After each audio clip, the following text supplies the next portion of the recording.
Tam bir kampçıyım yahu.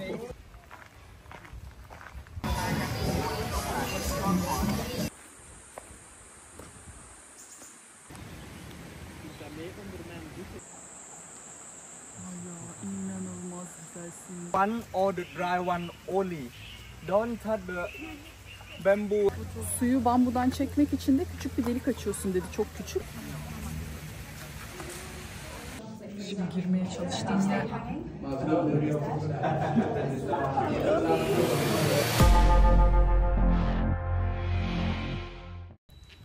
Merhaba arkadaşlar, nasılsınız?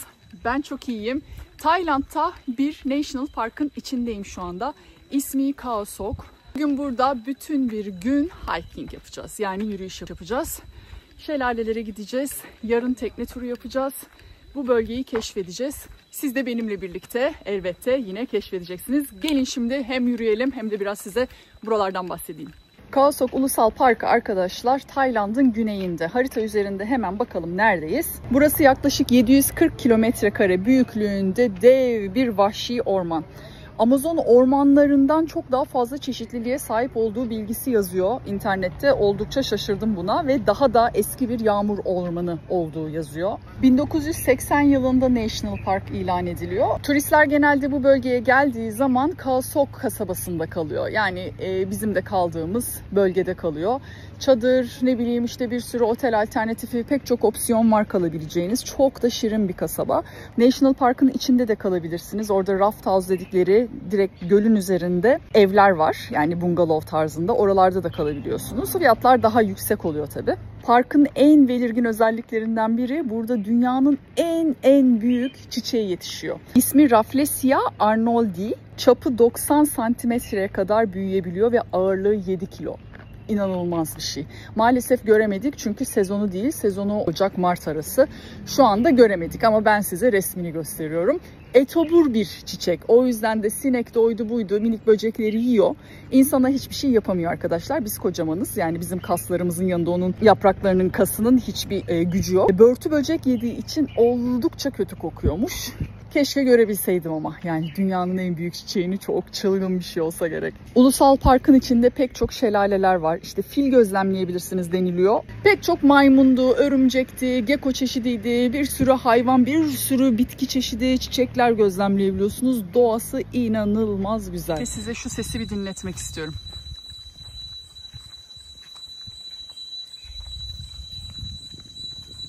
Bu duyduğunuz siren sesi gibi hiç durmayan ses var ya, akşama kadar devam ediyor. Arada kesiyor, sonra tekrar başlıyor. Böyle çıldırtıcı. Buralar hep bambu cenneti. Bambudan her şeyi yapıyorlar arkadaşlar. Yani hani hem inşaatsal anlamda bir sürü şey yapıyorlar. Hem de yemek pişiriyorlar. Bambu cooking kursları var. Yani bambu da pişirme kursları. İsterseniz onlara da yine ücreti mukabilinde katılabiliyorsunuz. Hello. How are you? Nasıl tutulmuş? Chamäleon, eine erwachsene Chamäleon eigentlich größer? Es gibt verschiedene Sorten von Chamäleons, ich weiß nicht. Nasıl ciddi bakıyor bana.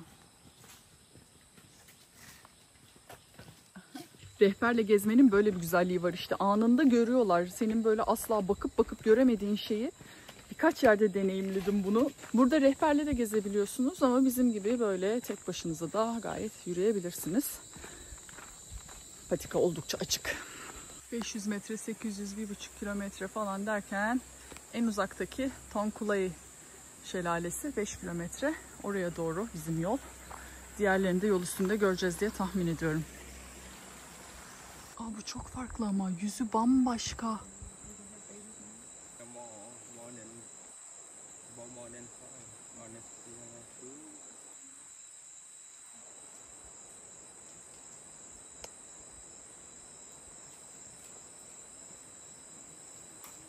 Şunların şekle bakın, resmen kalp gibiler. Yol üstünde böyle minik bir kafe varmış şelale yolumuzda. Girişten itibaren belki bir 2 belki 3 kilometre yürümüşüzdür. Şimdi burada bir mola vereceğiz, sonra devam.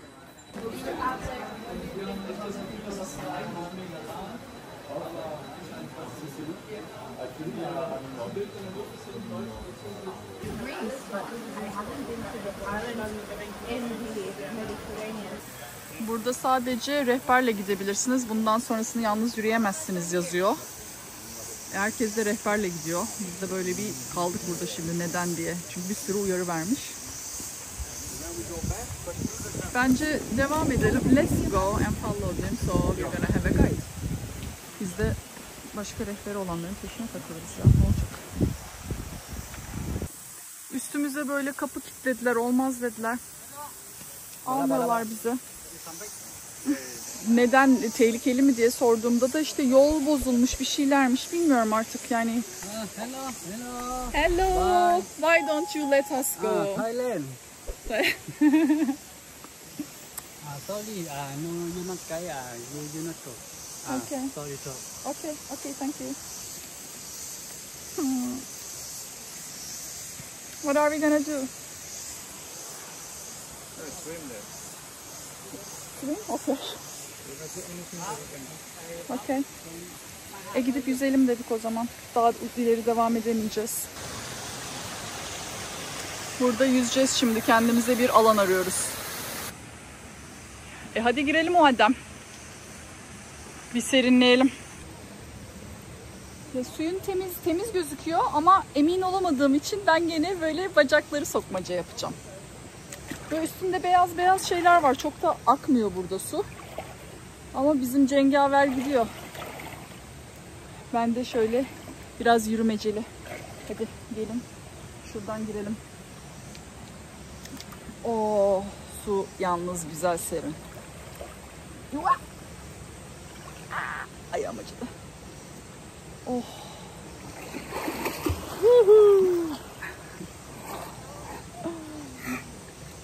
Vallahi.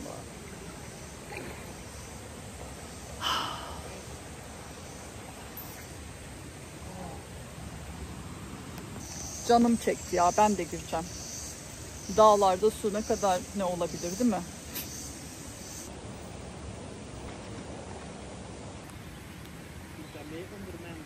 Yağmur başladı.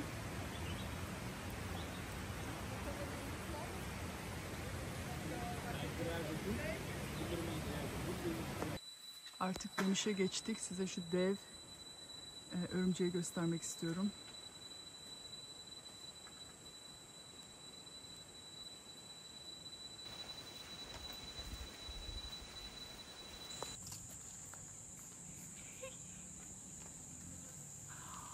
Nasıl bir güzellik ya. İlk defa görüyorum böyle bu tip maymun. Bak eşek kuyruğundan çekiyor. Yes.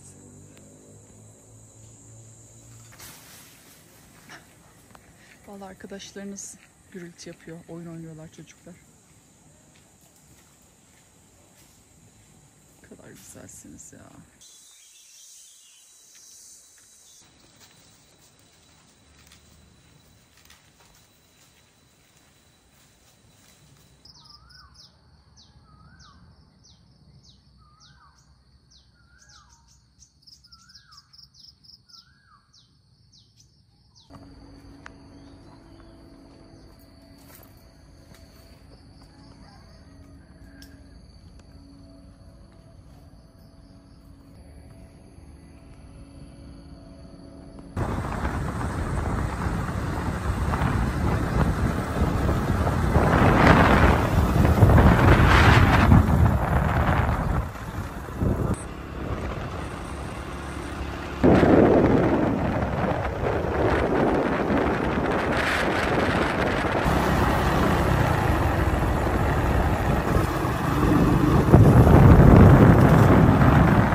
Tekne turu günü. Kaldığımız yerden araçlarla bizi aldılar. Yaklaşık 20 kişilik bir tekneyle bütün akşama kadar turlayacağız. Şöyle bir yerdeyiz. Burası bir baraj gölü. Baraj yapıldıktan sonra turistik olmuş. İşte böyle tekne turları falan yapılıyor.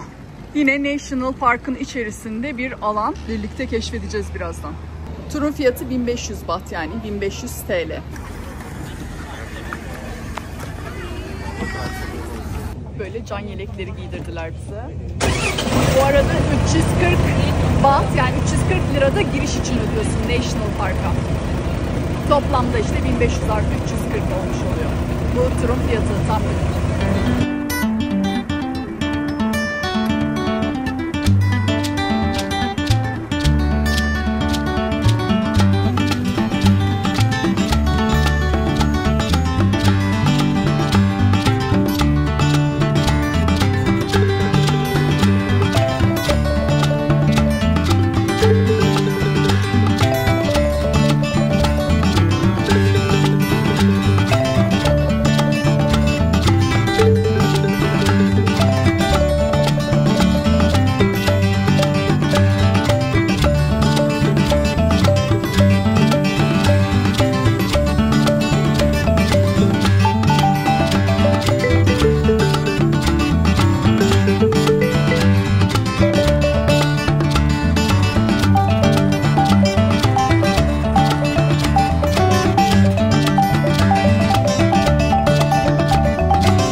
When the tourists or everybody come to inside the lake, they would like to come here for take a picture.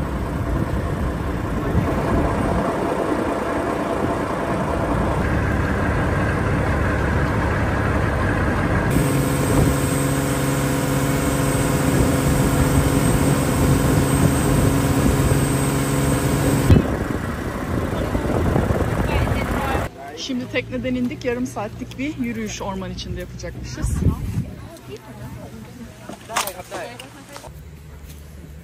Böyle.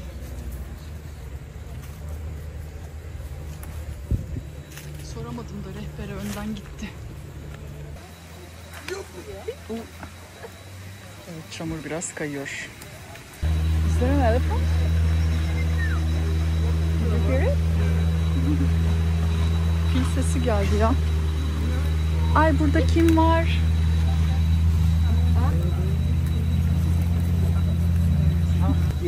You hear some noise. Oh, that's the noise. That's the thing that you Okay. O korkunç sesi çıkaran hayvan buymuş arkadaşlar. For the cicada, Ama ölmüş bu. they live inside the ground. They make the long horn, and then they live inside there. About 1 month. 1 month they will take the skin Sorry. off. Kabuklarını değiştiriyormuş. Yeni kabuk yani kabuğu atıyormuş. Ondan sonra da kanatlarıyla birlikte o sesi çıkarıyormuş. Ben de neden o sesi çıkarıyor bilmiyorum. Hiç susmuyorlar dedi rehberimiz. Hakikaten acayip yani cırcır böcekleriyle kıyaslanamaz. Bak yine şu an duyuyorsunuz arkada. Yaprakların altına böyle saklanıp orada takılıyormuş arkadaşlar. Burada yine dev bir ağacımız var. Bu nasıl bir şekil ya? İç içe geçmiş. Baksanıza şuna.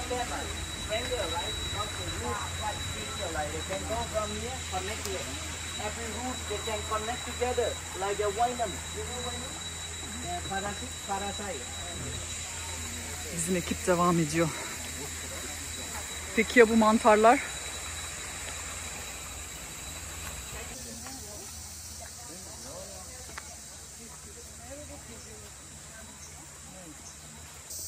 Burada dev bir bambu göreceğiz şimdi. Some the bamboo. You know, for the bamboo, inside the Thailand, we have a lot of the species of the bamboo. More than 80 species only inside the Thailand. Around the Asia, more than 200 species. Şimdi pek çok bambu çeşidi bulunduğunu anlatıyor arkadaş. İşte yaprağı yenmiyormuş, genç olanları yiyorlarmış. Ve şeyi söyledi, oldu ki ormanda kamp yapıyorsun, görüyorsun dedi etrafta nehirler var falan. Ama dedi nehirdeki suyu sadece bir gün 2 gün içebilirsin yoksa hasta edersin dedi. Ama bambunun suyunu her zaman içebilirsiniz dedi. Sağlıklıymış. Şimdi bize bambudan su nasıl çıkartılır onu anlatıyor. And everybody, when you make the hole, not to the big hole inside the bamboo like this, not to the big hole like this, just in the middle, the wood, about 3 or 4 millimeter. Yep. Because you're drinking the water from the wood, not from the horn. 100% inside the big horn from the bamboo. No water inside. Yeah.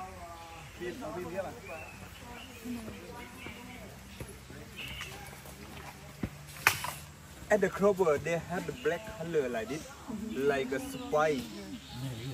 Yeah, like a spike.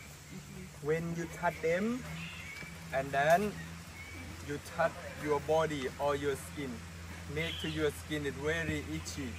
Yeah, like a poison, it's burn your skin. Suyu bambudan çekmek için de küçük bir delik açıyorsun dedi. Çok küçük ama bekleyecekmişsin. Çeşidine göre de değişiyormuş. O su işte doldurabilirsin şişeni dedi. Zaman alıyor ama dedi, ama küçük bir delikle. Nasıl olduğunu göremedik tam olarak tabii. O kadar beklemediğimiz için, ama bir saatte doldurabiliyorsun bir şişeyi dedi bazısında. Gördüğünüz gibi her yerde bambular var. Yani bambuyu yiyorsun, içinden suyunu çıkarıyorsun, masa sandalye yapıyorsun, evini inşa ediyorsun, müzik aleti gibi onu öttürüyorsun falan. Yani yok bambuda. Fil sesi değil, bambuyla çıkarttığı fil sesiymiş arkadaşımızın. Ben de heyecanlandım filmi göreceğiz diye. Yok, bayılıyorum ya. Yok, ben beach insanı değilim, onu anladım. Ben orman insanıyım. Somebody you know this tree? No. This one. And this tree. This one the rattan of everybody. Rattan palm. Şimdi hemen yine translate ediyorum arkadaşlar. Bu ağacın köklerini kesip satıyorlarmış önceden burada yaşayan halk, para kazanmak için. Bu baraj yapılmadan önce, burası böyle göl olmadan önce de 1000 kişiye kadar insan yaşıyormuş bu civarda. Ama baraj yapılınca elektrik amaçlı su tabii yükselince buradaki halkı başka yere taşımışlar. Bu arada suyun derinliğini söyledi. Ortasında en derin yeri 100 metre dedi. Ve tabii ki de her barajda olduğu gibi burada da yüzmek son derece riskli. Su seni aşağı doğru çekiyor dedi. Bunlar biliyorsunuz barajlarda yüzülmez. Yani bu deniz gibi olmuyor. Yine deminki ağaca gelecek olursak, ağacın köklerini satıyorlar dedim ya, o işte uzun uzun eliyle tuttuğu parçalardan bahsediyorum. Onlar da yine bambuda olduğu gibi inşaat amaçlı vesaire kullanılıyormuş. O yüzden de çok değerliymiş. Tabii artık eskisi gibi değil. Burası bir ulusal park ilan ediliyor 1980 yılında. Ve koruma altında. Öyle kafana göre keseyim, biçeyim yapamıyorsun. Yani umarım yapamıyorsundur, söylenen o. Şimdi döndük, tekrar bu ağacın oraya geldik. Sanırım bu ağaçtan bahsedecek. This one the banyan tree. Banyan. For the banyan tree, you see they have 1, 2, 3, 4, 5 the roots, and just one 5 tree kök over var there. diyor, banyan ağacıymış. You know why it look like this? It look like this. Because for the banyan tree, when they grow up, they will grow up with another tree first, just one root first. Before have the another tree here. That one. Another tree here before. Banyan ağaçları başka ağaçlarla birlikte büyüyormuş yukarı doğru. Tepeye ulaşınca tekrar aşağı doğru köklerini bırakıyor diyor. Çok büyüdüğünde diğer ağaçları öldürüyormuş. O yüzden vampire, ormanın vampiri diyoruz dedi banyan ağacına. Kamboçya'da Angkor Tapınağı'na gitmiştik ya, orada da böyle taşları yiyordu ağaçlar. Onlardan bir kısmı banyandı işte.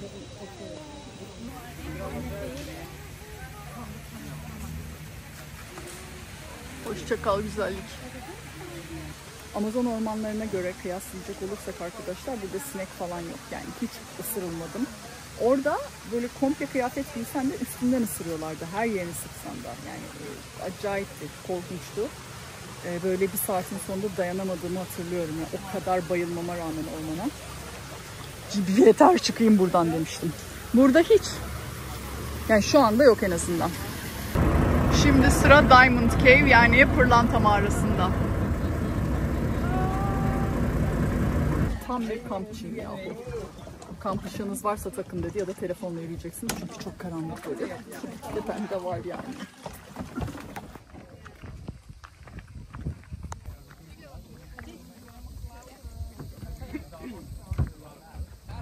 Bütün bu gezdiğimiz bölge tekneyle Vietnam'daki Halong Bay'e ve Çin'deki Guilin'e benzetiliyormuş.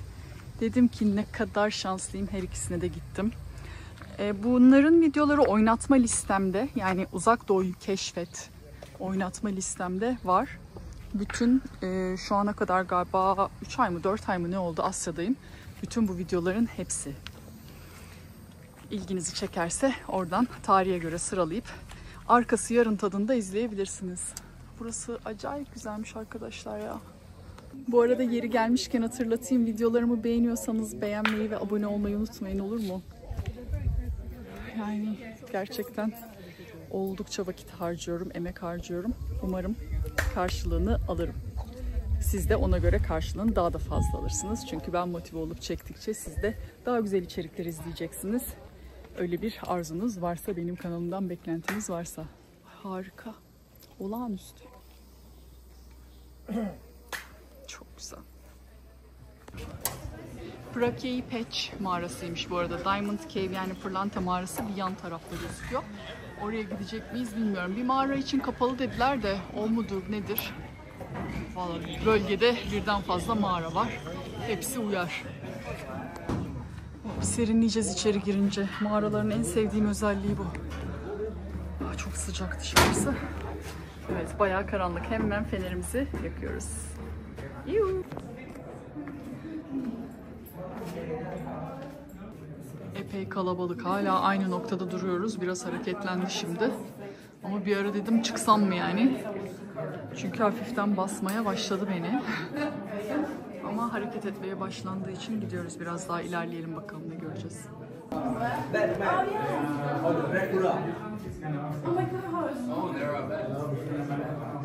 Bir sürü yarasa var orada. Bakın yarasalara. Çok güzeller. Şimdi girmeye çalıştığım yer.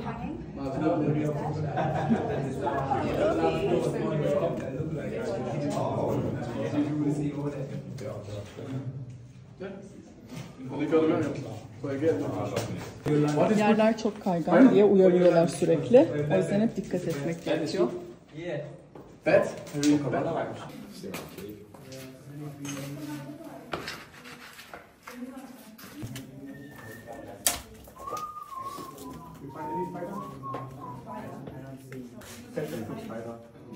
Bayağı dar bir alandayız, öyle geniş bir mağara değil gördüğünüz gibi. Rehberler hep çok yardımcı ama yani riskli gördükleri yerde muhakkak el verip yardım ediyorlar. Uyarıyorlar kimsenin bir yerine bir şey olmasın diye. Çok ilgili ve çok güler yüzlüler. Işık gözüktü. Giriş ve çıkış aynı yerden. Ama bir daire çizdiğin için denk gelmiyorsun. Sadece şu girdiğin yerde denk geliyorsun. Şimdi yemek zamanı. Burada meşhur olan şeylerden biri de böyle raft house diyorlar. Gölün üstündeki bungalovlarda kalmak. Kanchanaburi'de kalmıştım. Burada fiyatlar çok yüksek. O yüzden çadırda kalıyorum arkadaşlar. Ama buralara gelip bu bölgede de konaklayabiliyorsunuz. Yüzmek isteyenler can yeleklerini alsınlar dediler. Yani burada yüzülecek insanlar. Ama şeysiz giriş yok. İzin yok, can yeleksiz. Tehlikeli olduğu için balıkları da göstereyim. Bir sürü balık var burada. Dolu dolu.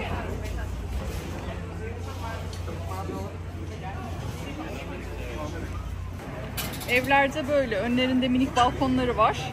Şimdi yemek yiyelim hadi. Ve artık 3-4 günün üzerine buradan ayrılma vakti geldi. Yani Khao Sok'tan ayrılıyoruz. Nereye gidiyoruz? Krabiye, yani daha da güneye doğru Tayland'a devam ediyoruz. Malezya yolunda. Krabiye yine deniz kenarı olacak. Şöyle şirin kasabamıza son bir bakalım. Çok güzeldi, çok keyifliydi ya. Vallahi çok iyi geldi burası bana. Huzur. Öyle çılgın hayvan sesleri var ki. Her yer çok büyük bir jungle olduğu için çok çeşitli hayvan sesleriyle her gün uyanmak muhteşemdi. Bir de çadırda kaldığım için iyice hissediyorsun. O yüzden çok huzurlu geldi, yani doğayla böyle iyice bütünleşmiş bir halde daha bağlantıda hissederek geçirdiğim birkaç gündü.